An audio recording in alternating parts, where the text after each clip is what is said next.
राष्ट्रपति घोषित करने के बाद से अमरुल्लाह साले ने एक ट्वीट किया है। ट्वीट में उन्होंने उन लोगों का शुक्रिया अदा किया है जो इस समय उनके साथ खड़े हुए हैं और तालिबान के खिलाफ जंग छेड़ दी है। उन लोगों ने तस्वीरें हमने आपको दिखाई। इस बीच अमरुल्लाह साले की तस्वीर हम आपको दिखा रहे हैं। उनकी ओर से एक ट्वीट किया गया है। तालिबान के खिलाफ युद्ध में उनके साथ खड़े लोगों का शुक्रिया किया है। देश की गरिमा को बनाए रखने के लिए आवाज उठाने वाले लोगों को सालेह ने सम्मान दिया है।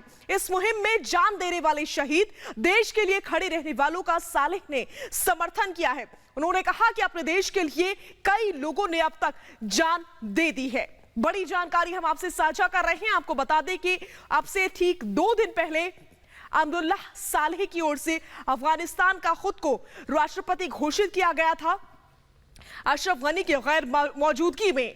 लिहाजा बड़ी जानकारी ये मिल रही है कि उनके साथ जो लोग खड़े हुए हैं और तालिबान के खिलाफ जंग लड़ रहे हैं, उन्होंने उनको शुक्रिया कहा है, उनका सम्मान किया है।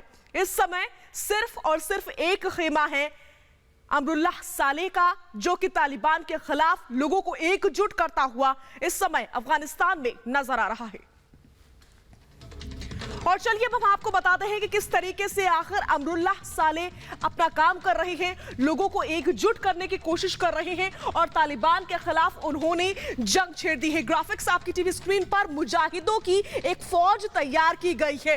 ये फौज है जो कि तालिबान के खिलाफ जंग लड़ रही है। आपको बता दें कि अहमद मसूद का साथ भी मिल रहा है। तालिबान को हराने के लिए, टक्कर देने के लिए ट्रेंड लड़ाके हैं उनके पास में, ट्रेंड लोग मौजूद हैं। राष्ट्रपति घोषित कर तालिबान को चुनौती दी है अमरुल्लाह सालेह। इस समय अफगानिस्तान में इकलौते ऐसे लीडर हैं जो कि पूरी तरीके से तालिबान को चुनौती देते हुए नजर आ रहे हैं। यह बड़ी जानकारी सीधा अफगानिस्तान से आपके लिए।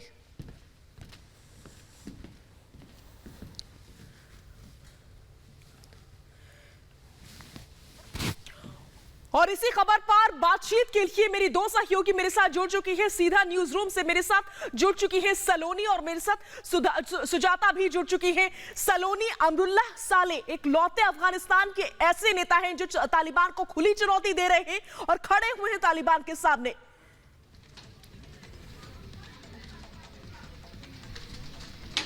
बिल्कुल, देखिए शाजिया, साफ तौर पर जो पंजशीर से ये आवाज उठी है, ये आवाज क्या दूर तक जाएगी, ये बड़ा सवाल बना हुआ है। क्योंकि अहमद मसूद का वो शहर है जहां पर वो लगातार 40 सालों तक तालिबान का राज नहीं हो पाया, वहां पर काबू में नहीं कर पाया तालिबान। और वहीं से अमरुल्लाह सालेह भी अब कह रहे हैं, देश के जो तमाम नेता हैं उनसे वो कहीं ना कहीं कह रहे हैं कि साफ तौर पर वो जुड़ जाए इससे और इस मुहिम को आगे बढ़ाए। सुजाता, बिल्कुल, देखिए, अगर जनता से नेता को हौसला मिलता है और नेता जब प्रोत्साहित करता है तो जनता साथ आती है, जनता का जोश बढ़ता है। और फिलहाल अमरुल्लाह सालेह यही करते हुए नजर आ रहे हैं। यानी ये एक आखिरी कोना हम कह सकते हैं जो सरेंडर करने को तैयार नहीं है और अमरुल्लाह सालेह पूरी ताकत लगा रहे हैं। और जब कोई नेता खड़ा होकर लड़ने की बात कहता है और जनता भी ये जानती है कि जो हो रहा है वो गलत हो रहा है, इसके आगे जो होगा वो बहुत ज्यादा गलत होगा, इसलिए जनता भी साथ आ रही है और इसलिए हम देख रहे हैं कि जगह जगह विरोध हो रहे हैं। और सलोनी, खास बात यह है कि हमने ये 20-25 साल पहले नहीं देखा था, लोगों में बहुत डर था, लोग आज भी डरे हुए हैं। ठीक है सलोनी और सुजाता, मैं एक बार फिर से आपके पास लौटूंगी। इस बीच तालिबान के खिलाफ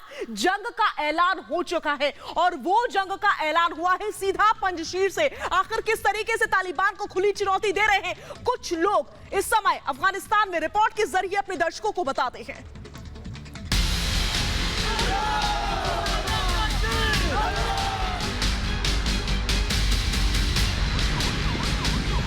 तालिबान के खिलाफ ऐलाने जंग,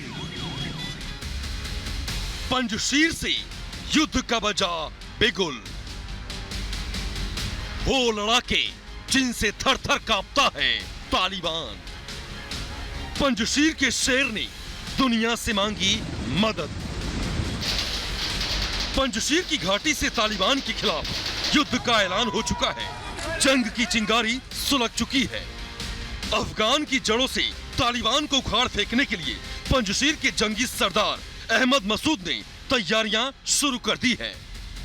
तालिबान का नामो निशान मिटाने के लिए अहमद मसूद ने दुनिया से मदद की अपील की है। मसूद ने कहा है कि तालिबान अकेले अफगान के लोगों के लिए कोई समस्या नहीं है।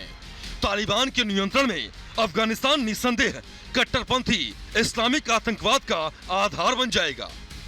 यहाँ एक बार फिर लोकतंत्र के खिलाफ साजिश रची जाएगी। हालात चाहे जो भी हो जाएं, मेरे मुजाहिदीन लड़ाके और मैं अफगान स्वतंत्रता के अंतिम गढ़ के रूप में पंजशीर की रक्षा करेंगे। हमारा मनोबल बरकरार है, लेकिन हमें और अधिक हथियार, अधिक गोला बारूद और अधिक आपूर्ति की भी जरूरत पड़ेगी।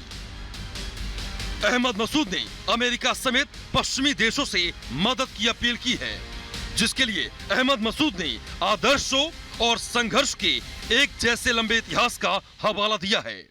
आतंकवाद के खिलाफ एकजुट होकर जंग लड़ने की भी बात दोहराई है। पंजशीर में ही अमरुल्लाह सालेह हैं, जिन्होंने अशरफ गनी के भागने के बाद अपने आप को अफगानिस्तान का कार्यवाहक राष्ट्रपति घोषित कर दिया है और साफ कर दिया है कि वो कहीं जाने वाले नहीं हैं। तालिबान को हराकर ही मानेंगे पंजशीर के योद्धा। पंजशीर के नेता अहमद मसूद ने तालिबान के सामने सरेंडर करने से इनकार कर दिया है। अफगानिस्तान सेना के कमांडो भी यहाँ जुटना शुरू हो गए हैं। पंजशीर पर तालिबान पहुंच नहीं पाया है। इस बीच अमरुल्लाह सालेह की सेना ने परवन प्रांत के चरिकर इलाके को तालिबान से छीन लिया है, यानी तालिबान को पहली बार हार मिली है। और अब अगर अहमद मसूद की अपील सुनकर दुनिया मदद के लिए आगे आती है तो तालिबान से जंग जीतना आसान हो जाएगा। Bureau report.